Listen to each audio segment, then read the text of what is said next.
Food. Well, as the old saying goes, an army marches on its stomach.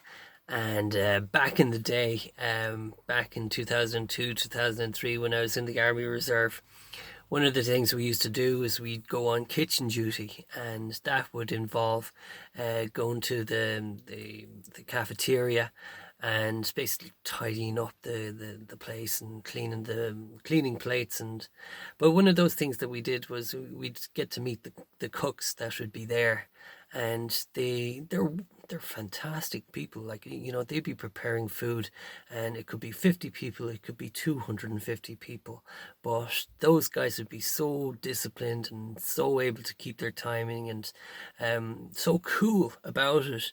Like, it was very impressive to see them at their work. And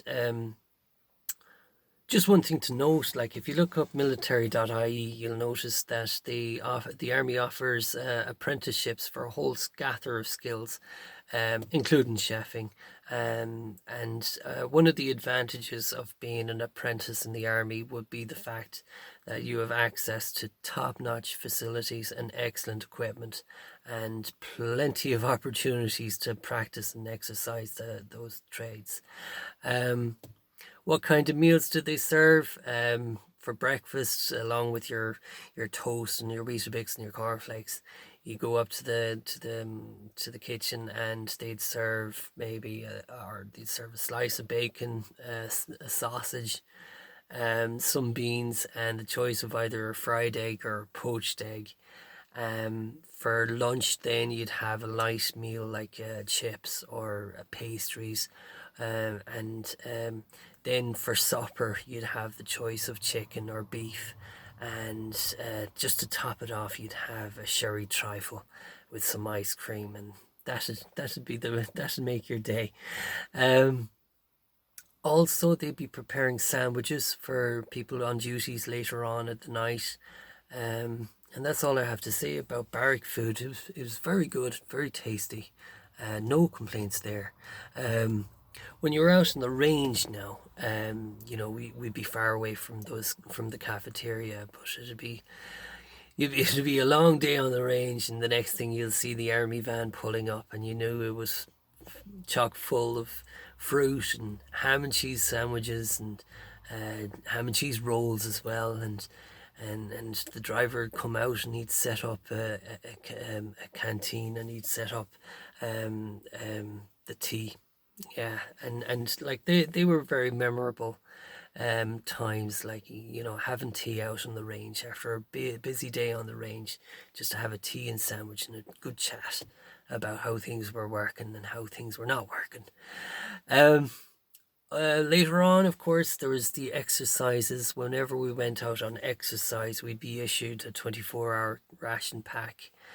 And now that I think about it, back in 2003, 2004, um, at the time, you'd actually have to make your own little fire in order to, you'd make your little fire, and then you'd reach into this 24-hour ration pack, and you'd pull out this zinc container, and it wouldn't even be properly marked. You wouldn't know what you were getting in it, and normally it'd be something tomato ketchupy with a bit of a sausage stuck in it, or something like that.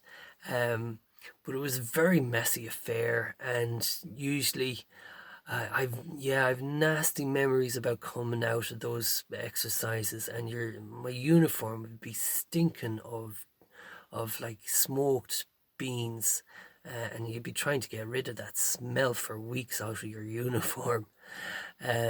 Later on, though, there was a big step up in the 24-hour ration pack, and now what they have is you have you reach into your bag, and you pull out this sealed microwavable bag, and it clearly tells you exactly what's in it. It'll be either pasta carbonara or spaghetti bolognese. What else would they have? Whatever.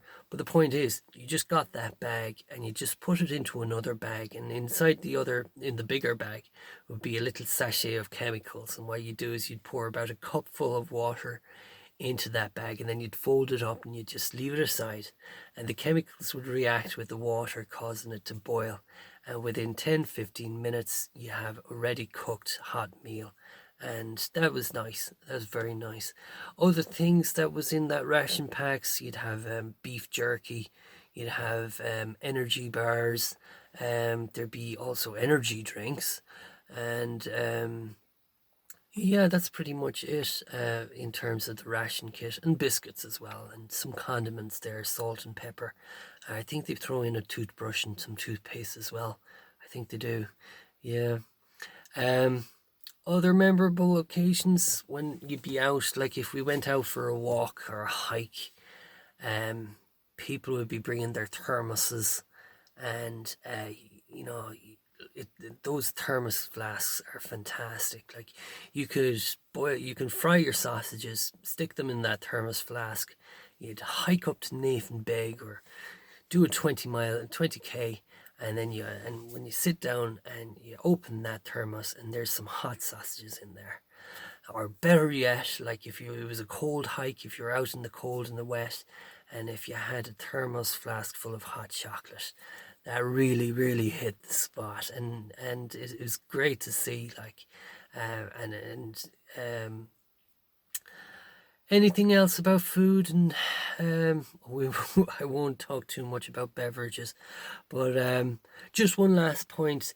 Whenever we were out on camp, if the barracks was in a major town or close to a major town, normally we go out maybe twice in the 2 weeks, and we go out to the local restaurants and we taste the local cuisine, and they were memorable nights to have as well. So that's all I have to say. Take care.